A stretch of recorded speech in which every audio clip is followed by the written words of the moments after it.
High everyone, सबैजनालाई मेरो भिडियोमा स्वागत छ।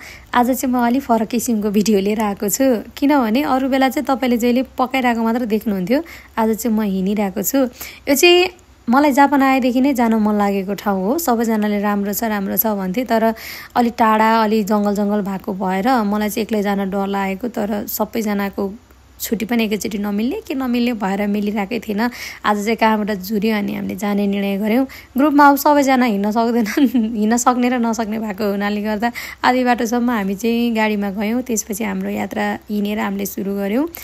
माथि चाहिँ हिउँ पर्न थालिसकेको छ क्या, चिसो पनि लास्टै छ। हिँड्दाखेरि चाहिँ गर्मी भएर हामी ज्याकेट खोलेर हिँड्छौँ, तर माथि पुगेर एकैछिन मात्रै बस्नु पर्यो भने पनि लास्टै चिसो छ के। साथीहरू यति टाढा पुगे कि हामीले जुम गरेर हेर्दाखेरि पनि नदेखिने ठाउँमा पुग्यो। यति छिटो हिँड्ने, हामी चाहिँ कहाँ तल थियौँ है। फाइनली हामी माथि पुग्यौँ। तपाईँहरू पनि जानु होला, चिसो धेरै छ, सेफ्टी अप्नाएर जानु होला। माथि पुगिसकेपछि चाहिँ थाकेको मन थाकेको शरीर दुवैलाई एकदम आनन्द मिल्छ। त्यही भएर एकचोटि जानुस् भन्छु। ल, हिउँ खेल्ने कार्यक्रम पनि चलिसक्यो। Okay, bye bye guys.